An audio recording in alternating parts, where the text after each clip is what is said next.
today. We are. It's a lot of checking fun. out Noble Ray. Noble Ray is very fun. So it's in the Design District area, kind of? Yeah. Yeah, actually, it's over... It's Farrington Boulevard, right? Farrington Street? Farrington Street, off of Medical District. Well, over at the brewery next door, they like to call this the Brewery District. They say it's gonna in the works to get it like official designation, just because like Petacalas is here, Noble Ray's here, Pegasus City's over here, the Cidercade's over here, and just start calling it the Brewery District. Right. No, it's a lot of fun. West of I-35, yeah. Right. So the cool thing about Noble Ray is they get local Dallas artists to draw up their cans. And so if you buy a 6-pack of their beer, it has a top and a bottom on the back and the front side. So if you stack your cans, it makes a full human being, which is kind of cool. The one right now that we have next to us is Steampunk, which is kind of almost like their Shiner in a way. Amber Lager, yeah. Yeah, and so light, pretty light. Right, and it's really good. But it's got a girl on there with kind of big boobies and looking all steampunkish. Right? True story. So yeah, we are here today, and we've got some stuff to cover. We are finally over this whole hot stove thing that's going on. Yeah, people finally got signed.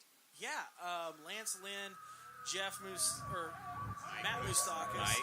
Mike Moustakis. Try again. Yeah, apparently he's about as relevant to me as he is anywhere else in Major League Baseball. He finally went back to the Royals. And then we also got Jake Arrieta finally signed off. Arrieta signed with the Phillies, yep. So we got the Phillies signing a 3-year, $75 million. Mike Moustakis was at a 1 year, $12 million-ish. Right. And then Lance Lynn to the Twins, which $1 was $9 million. Yeah. So nothing extreme. Those guys settled. They were like, maybe next year will be better.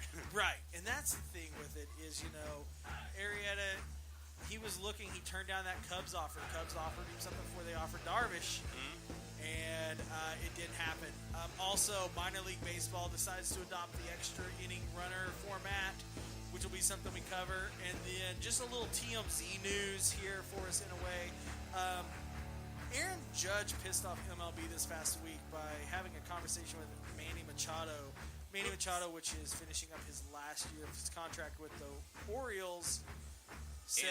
And wasn't he thrown around as like a trade bait at the deadline last year? Right, yeah, he was, but nobody really picked up on it. And Aaron Judge reportedly said to him, "You look good in pinstripes, no homo." But apparently, Mr. Manfred did not like that, and it kind of pissed people off. I don't think there's going to be anything that happens with it, but I'm really hoping Mr. Manfred isn't hanging out with Roger Goodell, because Major League Baseball still is fun. Yeah, they should not. Well, okay, the NFL has tried to undo the no fun league part, but yeah, the only way that's going to happen. They should definitely not do anything about that. Plus, there was like the whole like Magic Johnson and the basketball and the tampering and the bullshit. Like, anyway, it's just like, no, there should be no repercussions. Players are going to be players. They've got strong social media followings. They're going to holler at each other. They're going to say, "Hey, come on over." They're going to call people. Can't do anything about it. Right, yeah. I mean, you want the best team. You want things. I'm sure at some point there'll be a story about Chris Bryant and Bryce Harper going to a Golden Knights Las Vegas hockey game and having the same fucking conversation. It's just a part of the bullshit. And it's hopefully this isn't something to say is coming in further time with other big league signings that'll happen, because there's a lot of stuff with the contract. So, but no, let's get going on to the Jake Arrieta 3 years, $75 million. So it breaks it down to about $25 million a year. It does actually decline in value per year, 30, then 25, then 20, because this is the entire what we've been talking about previous episodes. What everyone in baseball is talking about is that analytics rule the day now. Right. This is the new baseball, and the new baseball says you do not backload a contract for somebody who's around their 30s. Exactly. You let it be cheaper when they're going to get worse. Right. Expected to get worse. I mean, if you think about it, it's smarter. It's paying for their worth. Right. But in a salary cap world, which baseball doesn't quite have, but in a salary cap world, people are always trying to maneuver things, and they end up backloading those contracts so that they can sign somebody on the cheap for 1 year and sign another player and like try to really improve their team. Nah, the analytics show that's a bad idea. Baseball guys are like, do it this way. Right. Yeah, it's going to be interesting to see. Jake Arrieta, we talked about regression with Jake Arrieta a little bit last season. He wasn't really on top of it like he was the season before when they won. No, he was god awful the first half of the year. Yeah, he was getting lit up left, right. No, he was objectively bad for a while. I think he had a ERA like above 7 or something. Right. Yeah. So he did pull it together. Right. The year before he had like a 1.75 ERA. Last year he was hovering around 3.5 at the end of the season. So, I mean, he pulled it together. It's not a bad thing. The Phillies are in a rebuild, which this past week he was asked about, and he said he intends on contending even though they're rebuilding. That doesn't mean that they can't contend, which he's right. Teams can contend while they're rebuilding. Well, yeah, he personally has no choice but to play well. Right. I mean, you don't play half-assed. Like, no. So, of course, I'm gonna do my best. I'm going to contend, but that's irrelevant to the team. The team's not quite good enough to contend yet. Right. No, it's not like we can all pretend like they might be some Cinderella story. They are not going to win the division. I don't see the Phillies being like the Astros. Well, like the Twins 3 seasons ago. Well, like the Twins last year came out of nowhere. Yeah. No one. We were like joking about them. Like the first few weeks. The Twins keep doing well. Nobody cares, right? They're going to stop. And that's the thing is But the Twins showed that they were legit. And it can happen, but I think the Phillies are still off. Yeah, the Phillies, I don't see them being like the Astros. A couple seasons ago, before last season, the Astros had that showing where they went to the playoffs. And it was kind of like things got better than they thought they were going to do. I don't see that happening with the Phillies. But I think the Phillies are probably 2 years away to where they can actually contend again in that NL East. They don't have much to have to contend with. No, except for the Nationals. They got the Nationals. Which are really good. Right. But everyone else, not so much. No. I mean, the Marlins aren't even trying. The Braves are sucky. Phillies, and who else we got? The Mets. The Mets. The Braves, they also have a good farm system. Right. They've got a couple of players that you're going to have to watch. Of course. But they're not Major League ready. They're not stars. No. I think the NL East, comparing the Twins and the Phillies is a little out there. They're both in shit divisions. Like the AL Central is essentially just going to be the Twins and the Indians for the foreseeable future. Who knows? I mean, it was so up and down last year that I wouldn't be one bit surprised that like it stays close. Yeah. In that division. I mean, look, we were surprised at other than like the White Sox falling off, every other team, there's going to be new storylines just like that where, a new division is actually the one that is really, really closely packed together. I think that's going to be the AL West this year. Yeah? I could see that. As long as Otani can pull his head out of his ass and actually play some baseball, unlike what he's doing right now. Put it this way. The Mariners are having extreme injury problems, but the Mariners could be fine. The Angels should be pretty good. If the Rangers overperform and the Astros underperform a little bit, all of a sudden you have a really tight race the entire year. Right. I think it's forget about the A's. Oh wait, should we forget about the A's? I would definitely forget I don't give them any credit, but they might stick around for like 5 months or 4 months or something. I think, we had a guy on our Facebook that was talking about the Phillies being an overrated farm system, an overrated team, overrated pitcher. The thing with Arrieta is right now, you can say he's an overrated pitcher, but in the past 3 seasons, he's had 30-plus starts each season. Yeah, and quite often, when you need to develop... There's no Phillies pitcher in the system that has 30 starts from last year. Right, when you need to develop, consistency, you have to give some credit for starts and consistency. It's kind of like, you have all these other players who might be great in the future, and they're young and they're developing. But often, if you can't throw them in, for 30 starts. As in, like, often their bodies are just not ready, and you don't want to have that spike in innings from one year to the next, because then that's often when they fall off the next or they get injured after that. So you have to ease them in. So you've got to find somebody to pitch innings. That's, and that's a new school theory of thought, and that's basically going off of players from the 70s and 80s, that you would see this huge spike in innings and stuff like that once they make it. It's like they had the idea that once you make it to the majors, all right, here we go. We're going to throw you 30 starts a year. And it's, close with a guy named Bobby Coelho, who was a pitching coach in the Expos. He worked with Santana. He worked with Randy Johnson. He worked with these guys. Great coach, great teacher. You didn't see a lot of production out of him in, the major leagues because he pitched all year round. If he wasn't here, he was in the Mexican Winter League, the Venezuelan Winter League, and that's what players are starting to realize, and coaches and teams and systems and things like that are realizing you can't do that with players. You have to let them have a break. Yeah. And I think, with Jake Arrieta, you know what you're going to get. You're going to get a solid 5 innings, 30 starts. He'll pitch anywhere from 150 to 200 innings. And they have that. They also signed reliever Pat Neshek. They re-signed? Early that was... They signed him? I believe they re-signed him. Re-signed him, yeah. He's on his contract, Yeah. They're trying to get some veteran leadership in the rotation, in the bullpen, that can maybe mentor these kids and kind of get things going. I think if everything goes the way that the front office sees it with the Phillies, they're going to be peaking as they're getting the last bit of Arrieta. Right. Arrieta's in the past 4 seasons has had 2.5 miles of velocity loss, which isn't a ton, but he's a pitcher that hits his spots. He's a pitcher. He's not a thrower. Two and a half is still... It is. Pretty big deal. But with the control that he has, he can maintain. That's where you're seeing the problems. That was his huge problem early last year, was lack of control. Right. Also kind of like Cole Hamels' problem. It's just like, you got to be able you're on the to back command nine, it. You're on the back nine. You're on the back slope of your career at this point, 32, 33 years old. That's the problem that you're seeing out in Seattle. They have the Felix Hernandez contract. Felix Hernandez is having to learn how to be a pitcher, not a thrower. He's lost velocity.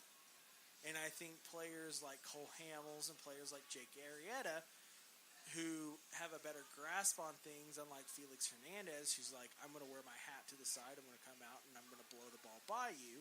I think they have a better shot at a longer career, lasting out, kind of like a Cliff Lee or a Bartolo Colon, where they learn how to pitch, they learn how to use what they have, and they learn the sequencing. Yeah. Other signings news. Basically, we had covered everything except for the major pitcher that hadn't been signed yet, other than Cobb, was Lance Lynn. Yeah. And, like I told you before, Lance Lynn sucks. So we're not going to talk about him anymore. Lance Lynn, we may have a... We're gonna have to throw down on Lance Lynn. We may have a culprit come in and discuss some things about Lance Lynn. Well, hey, at least he gets to freeze his ass off in Minnesota. Yeah. Right? I mean, it's not much different than St. Louis. Huh? It's not much different than St. Louis. Yeah, it's a lot different than St. Nah. Louis. Nah. It's a lot different. Nah, not at all. It's a lot different. I've been to both of them. It's about the same. Fucking cold and a lot of crime. Whatever.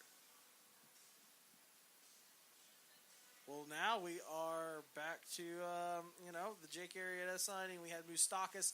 Corey doesn't really want to talk about Moustakas. He doesn't, because he doesn't believe it was anything. Yeah, okay, tell me about Moustakas. He got one major league offer.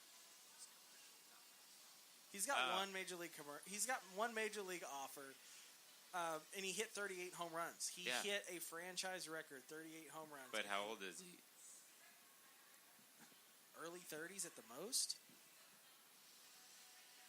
He's the old fart who can't run. It's this whole idea. Everyone can hit 30 home runs now.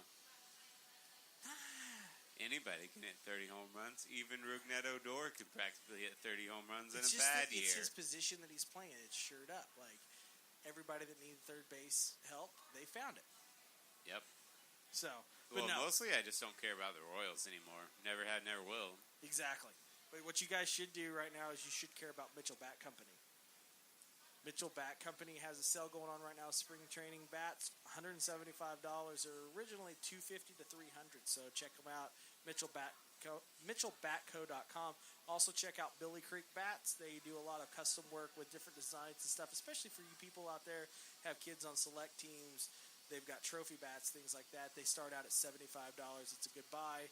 They're on BillyCreekBats.com. That's so fucking hard to say. Chase has a tough time speaking today. I am very distracted. I think he had not just. Corey's gonna have to. Chase is distracted. Thank God Chase is facing this way, or I would have had to done the show myself. Corey would have to end up fucking doing like the last almost 3 goddamn shows for Cold Beers and Curveballs. He'd be doing it by his fucking self.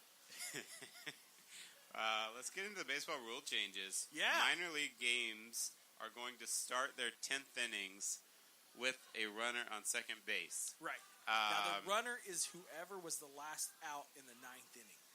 Or the previous inning before, if it continues to go on past the 10th. That is interesting. Huh. Okay. But, so here's the thing. They're going to put that last out on base. They're going to act like it's an error that put him on base, but they're not going to record an error as an actual error. It's a fundamentally weird thing for baseball to choose to do, but I'm actually totally in favor of it because minor league games shouldn't be about extra inning wins. It should be about wins. It should be about developing players and developing a culture of winning. I am with that, but it is still developing.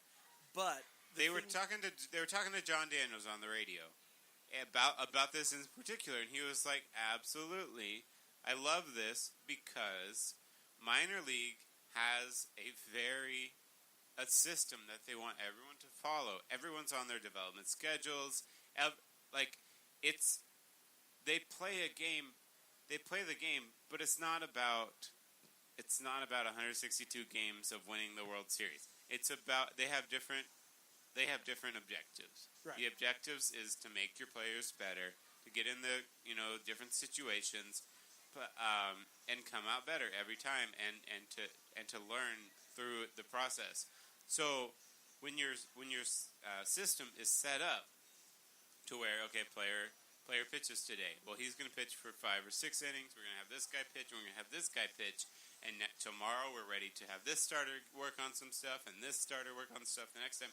Well, then all of a sudden you've got a 13-inning, 14-inning game that throws everything out of whack. And the major leagues, of course, it throws things out of whack in the major leagues, but wins matter. Right.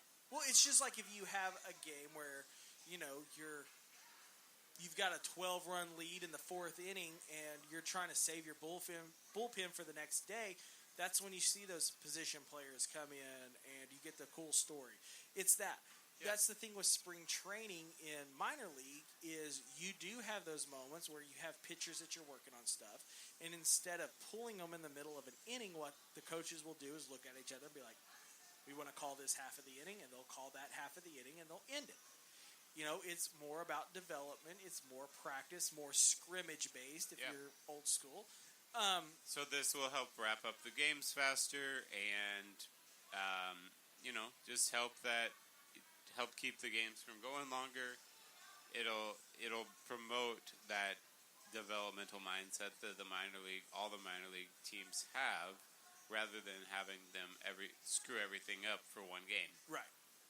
So that being said, from a big picture look, it's great, but it might feel real weird. If you're watching a game, if you're out there at a minor league game and that happens.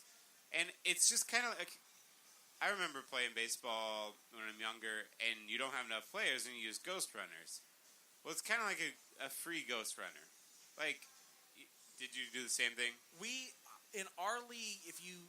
I'm not talking about leagues. I'm talking about you don't have enough players. Right, yeah, you have a ghost runner. And you're like, yeah, he moves logically. Right. And you hit it to the outfield and he's on second and he scores. Right. Well, This is like a make-believe ghost runner, and that would be almost better than actually. I almost would like that idea better. Like, pretend like you have a runner, and then just like move him logically. Like you hit the ball to third. Well, okay, he was tagged out. Well, I mean, if he's at second in your like first if you hit the ball to first, well, yes, you successfully moved the runner. Like, follow the logical baseball rules rather than this whole like, okay, it's an error that put him on base, a two-base error, in fact, but we're not actually rewarding. We're not actually saying to anybody, hey, you committed an error. The pitcher didn't commit an error. No fielders committed an error. And what do you like? If a runner is on base, you have to be able to score him, right? Well, then how do you show in the scorebook that he got on base? Do you show a hit? No, he didn't get a hit. Do you make a special new designation for it? Right. It's like you need like a special rule change of commissioner's, exemption. Oh, fake ass rule change. He's on second. Yeah, it's gonna take a minute. I wish, with reading the rule change, that they would do it after the 10th inning. Yeah. I think 11th inning on, that's okay. That's cool. That's the way the WBC was going to do it. Right. Or did it. And the thing with it is, people are like, oh, well, what happens if your four-hole, like your Adrian Beltre equivalency of speed is your last out? What are you going to do? And I think that'll bring in something cool, too. Like, it's a thing that can make it strategic for people who love analytics, who loves the thought process that goes into baseball. Yeah. Is you can you can pinch run. Right, you could pinch one for your last out in the 9th inning. Right. Or pinch hit so that they would be the runner. Well, no, you can pinch hit. You can pinch run that hitter. Oh, you can pinch run after the fact? Right. So people who haven't seen me, but if he gets out, and then he would be chosen, whatever player, would be chosen as the runner. Your third out of the previous inning is going to be your runner. But, so, in between the innings, you can pinch run the bad runner who got out the previous batter. So, in theory, if you and I were playing... Interesting, yeah. I'm 260 fucking pounds. You're $160. I'm the last out of the 9th inning. I'm the last out of the 9th inning. They're going to fucking put me on second. They could say, fat ass, you're going to go sit down. Less fat ass, go get on second. Yeah, that is interesting, and... Yeah, so that's what's interesting that's about cool it. And all, but think about this: your catcher typically isn't a speedster. But let's think about why are we going to pinch run for wins when we just want to wrap the game up? It's like why screw it? Like, if you've got a player in the minors who this rule is going to affect, then why not just let them work on their base running? Why not just leave the lineup the same, because you already had a focused lineup. Because why pull a guy? Because then if it comes around 3 innings later, then he's not able to hit anymore. Right, and so it puts you in that predicament. Are you thinking runs or are you thinking pitching? If I put my speedster on second and I can get a single roped out into right field and get him home, that's going to save my pitcher. That's going to save my bullpen for the next day. Yeah. And I think that's one thing that you're looking at is where are you at on your runners? Where are you at on this and that? And that's really what's going to determine it. And everything like we're talking about just right there about the it does add to the intrigue. I like it as in all of a sudden it's like sudden death. It's like any one mistake, boom, game's over. Right. Well, I mean, it would start in the top, but yeah, the next half inning, they get a pinch runner too. They get a runner on second as well. All of a sudden, single, boom, game over. So, yeah, it's much easier to score that way. Yeah, and that's the thing is Noble Ray Brewery was a lot easier to get to, but if I had a choice, I would be at Texas Leaguer Brewery down in Houston area. That's where the beer's at. They've got Knuckleball. That was an awkward transition. I know, that was a great segue. No, that's how I was going to squeeze in our second little moment going into the third section. But no, Texas Leaguer Brewery, check them out online, especially if you're in the Houston area. Do that. If you're here in the Dallas area and you don't mind a little bit of drive, our buddies over at the Southwest League of Professional Baseball signed a deal with Thirsty Brothers Brewery out in Roy City. Thirsty Brothers. Yeah. They had a big deal with Bump Wheels yesterday out there celebrating the St. Patty's Day. Any of you guys that celebrated St. Patty's Day the way that it should have been, congratulations. I know Corey was looking for a Pediamosa, which is like a Pedialyte with champagne, trying to get those hydration back in because he hit it hard yesterday after he got off work on Lower Greenville. But definitely, if you're out looking for some new breweries, check out Thirsty Brother and check out Texas League Brewery. But that's going to lead us into our next thing, where one of our favorite guys in the ALS is winning. All I do is win, win, win, no matter what. Got money on my mind, I can never get enough. And every time I step up in the building, everybody hands go up. And they stay there, and they stay there. It's Corey's favorite time of the day. It is Winning ALS time? talk. Winning time? Winning time. All they do is win. And the winner this week, Jose Altuve. He got paid. He got paid on a 5-year extension with $150 million. Finally getting what he's worth. Finally. Dude, guy is an inspirational story. People told him to give up because of his dwarfism. But look at him. He's like, hey, guys, you don't have to be tall to play second base because it's usually only a 45-foot throw. He doesn't have dwarfism. Might as well. He's just a short Hispanic dude. He's just a short Hispanic dude. There you go. Generalize them all. Corey probably wants to put up a wall. You called him dwarf, but I didn't call him a midget. I didn't cut him down. That's basically the same thing. I'm pretty sure you called him a midget. That was off the air. Altuve got his extension. Now that slowly but surely we will see the Astros roster, their payroll increase in size because like they won the World Series last year and their payroll was quite normal. Right. Maybe even less than the Rangers or something. It wasn't very high for the talent they had, but it's because guys like Altuve and Correa have not hit big paydays. They're too young. I think Correa this year is going to show him, and this is, Altuve is a good player. Altuve is a scrappy.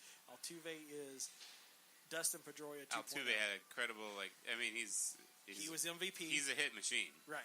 He's a hit machine. But I think this season, Correa is going to show up, and Correa is going to show he's the best player on the The only reason Correa doesn't get talked about as much is because there are other shortstop as good as him, and there is another better player in the diamond with him in Altuve. Altuve is not a better player. I think. Okay, Altuve not a total player. He doesn't have the size. He doesn't have the tools. He doesn't have the power. He doesn't whatever. Right. But hits get talked about, and he had like a 400 average for a while, and like Altuve has outshone Correa a lot of times. I think Altuve is really what John Daniels is hoping Odor can be. And Where's John Daniels going to find an Altuve? I think he's trying to find that in Odor. And you're not going to, unless that fucker can not swing at things. I think, and that was Odor one thing can that I be thought was fine, but he can't be Altuve. No, nothing's going to be Altuve. He did help his cause out though by punching the fuck out of Bautista. And I think it's one of those things where we'll let his production last year slide. Who did he punch? Bautista. Who? Yeah, it doesn't fucking matter because he doesn't have a fucking contract. Who? Yeah, Jose Bautista. Is he retired? Is he 40 years old? He's not retired. Is he 40 years old? Goddamn close. Nobody. So touring around the AL West, let's go ahead and head on over to what should be the second best team in the AL West. Should be. And that's because of Mike Trouts? The Trouts and the Otanis. The Los Angeles Angels of Anaheim.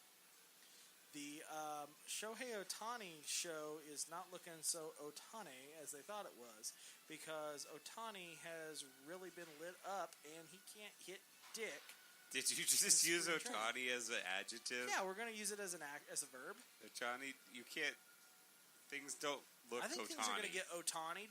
I think that's what's going to happen. I think it's going to really happen. Shut up. Okay, yeah, but no, what you said is still correct. Otani had some bad starts in spring training.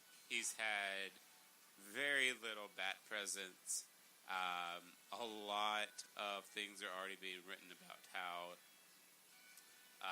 he's probably not going to be spending his energy on DH if his bat looks like this. Right. I mean, he was able to show a lot of power hitting tools in Japan.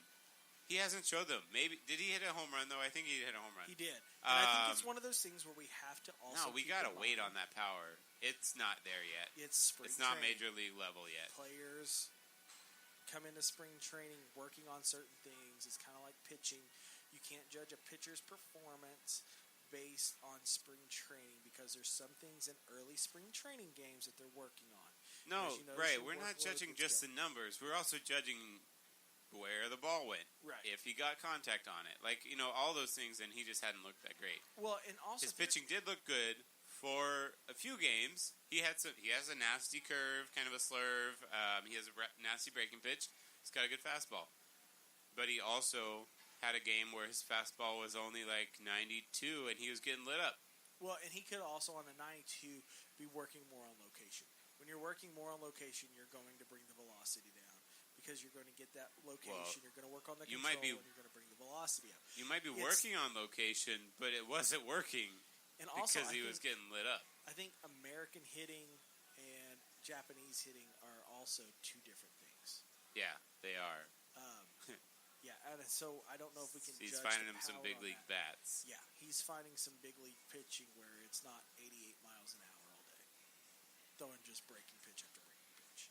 But Corey, he's super excited because when we get down here to Texas.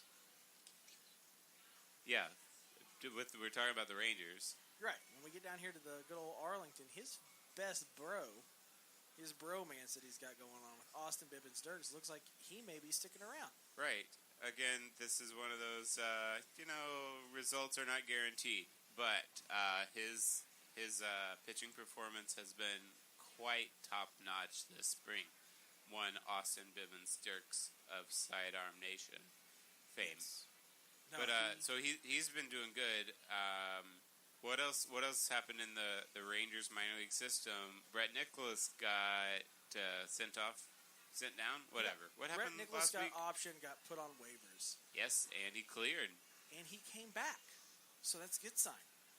So your rant was for nothing. Right. We didn't actually lose him. I think it's going to be a big miss for teams because I think he's going to show up and people are going to look at him and be like, what the fuck are we thinking? No. But MLB, potential. following with our Rangers, Dallas, which is what we talk a lot about on here, Rangers, MLB.com did a story this past week where they released projected lineups for all 30 major MLB teams, and the Rangers have this lineup looking 1 through 9 will be Delino to Shields leading off center field, Elvis Andrews at shortstop. They got Shin-Soo Choo at the DH, Adrian Beltre at third base, Nomar Mazara at right field, Joey Gallo at first base, Rougned Odor second, Robinson Chirinos catcher, and Drew Robinson left field, which is pretty much what we expected. Yeah, the Delino seems pretty expected. I think Joey Gallo is going to be hitting way higher than 6th. That's where I will argue with that. I also wish that Shin-Soo Choo just wasn't in the lineup. That's what we all wish, but that money... I mean, I think Shin-Soo Choo, hopefully he can turn it around. Hopefully he proves us all wrong.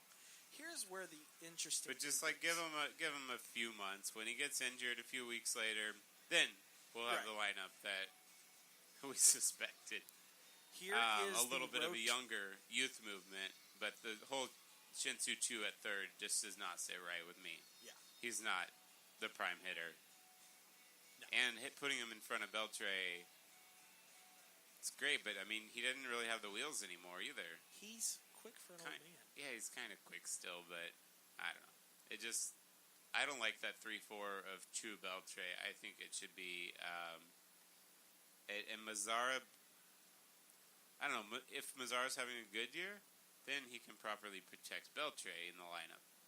If he's not, it's pretty much the lineup, though. I'm going to walk Beltre in a key situation to get to Mazara.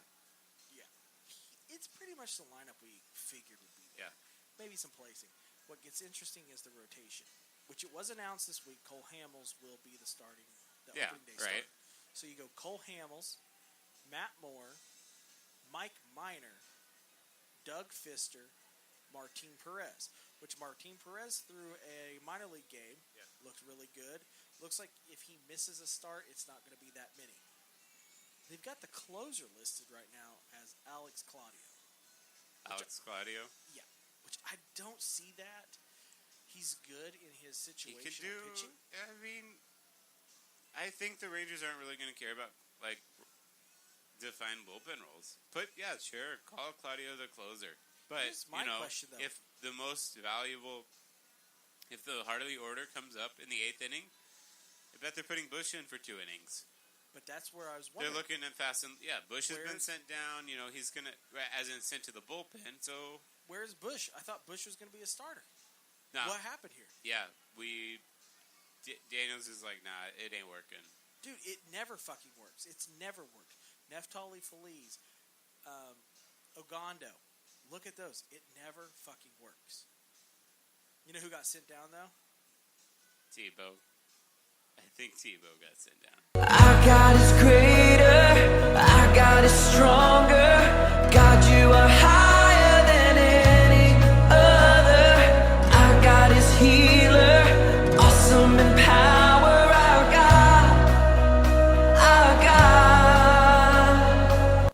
So Tim Tebow did get sent down from big league camp. He got optioned down to the minor league camp, which is what we all knew was going to happen, even though he's on a shit show of a team as the New York Mets and has the biggest opportunity in his entire life to make it to the major leagues.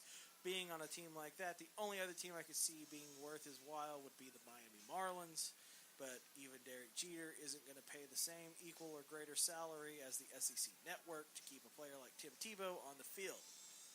Yeah. He was hitting an .061 batting average in Major League Camp, and he has such a great personality, and he's so upbeat. I think maybe he can bring that winning culture to Las Vegas for the New York Mets, which was also something that was spoke about in Baseball America, where is winning and losing in developmental baseball as minor leagues really such a big thing? Right. So the article I was reading through, and it was very heady. It was very statistically driven. It was very high level writing about all the things that they were accounting for, and trying to be able to not over exaggerate, a player where he is in the pipeline and actually how good he is, and or is he being accelerated through, and adjust for all sorts of things. It was broken down by team, by all these minor league prospects over the last 7 years, where they've had some really good stats. I think it was they were kind of limited to the last 7 or 8 years to get proper stats. They had to do half seasons because players move around. They had to pull stats from a lot of teams.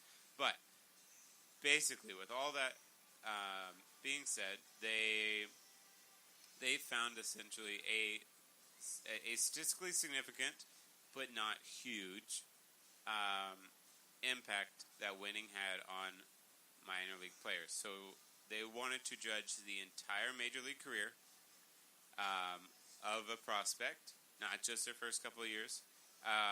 And they said players are judging by WAR, judging by WRC+, judging by these advanced statistics, players, both pitchers and batters, are having better careers when they are actually playing for a winning team in the minors. So that's an interesting article. The thing that I have a problem with the article is now we're going to end up having teams and sabermetricians and people like that come up with a fucking statistic for confidence. Well, the statistic for confidence is that you win. Right. I guess that is your record. We've always had a statistic for confidence. Right. And so, a minor league manager has a job, and that's to win some games, and it does put some butts in the seats, and you don't. But no, the minor league system as a whole, the job is to develop skill set of the players. Well, the thing that this article was pointing out as well is that teams, if a team signs some of these older veterans to minor league deals, or signs them to signs them to short term, just like give him a chance contract to maybe get back to what he used to be. If they end up going to the minors because the major league doesn't have room for them, and then they become a really good minor league player, right? Even though the team was trying to give them a major league chance, that can actually have a beneficial impact on the development of their youth because they have better players around them in AAA ball, and they're winning. Yeah, no, I mean, a lot of times I know players that get sent down, not in like almost like a mental rehab state, is to go down, see some less than admirable pitching as they're not accustomed to in MLB, and kind of work on some things and build that confidence back because they're winning, they're doing something, and that's I mean, it's a great theory. Sometimes it's good to take a step back, reground yourself, come back, and fucking blow things away. Right. Yeah, we're kind of last couple minutes of the show, but on the minor league subject, Rangers, one of their top prospects, Cole Reagan, is that what the name? Cole Reagan's blow out his elbow, and he's going to have Tommy John surgery. So, disappointing for the Rangers because, I mean, when you blow out your elbow as youth, then you never know. I mean, we're talking like 2 years down the road. Right. We're gonna maybe call him up when it was kind of a next year thing for him. He was a top prospect. Typically, though, one thing that you do have positive to look at this: players that go through the UCL surgery, the Tommy John surgery, and they go through the rehab, typically come back stronger and better pitchers. Maybe they come back stronger, but also prone to tearing their UCL again. Prone is like a Brian Wilson who's had the surgery 3 times. Right. A lot of players don't do that. A lot of times it's 1 time. Yeah, it's just the main thing is don't rush him, and that's obviously not going to happen because he's still a prospect. That was bad news. We don't have time for the other article, which is quite all right. So we're going to wrap it up. Let's wrap it up, Chase. So we'll wrap it up. Definitely listen to us, like us on Facebook, find us on all of the outlets that we have now. We're on iTunes, we're on Google Play, we're on Stitcher, we're on iHeartRadio, we're on Spreaker. That's where we're out of. So check us out there. Check out Instagram and Facebook. It's Colby's Curveballs. Check out Twitter, CBS Podcast. Be looking for us because we're going to be going live video coming up here in the next couple of weeks.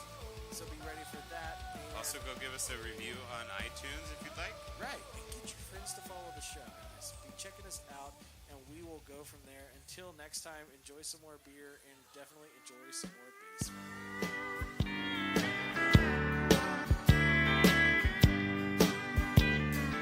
Play me some songs about a rambling man. Put a cold one in my hand. 'Cause you know I love to hear those guitar sounds. But don't you play, I'm so lonesome I could cry. 'Cause I'll get all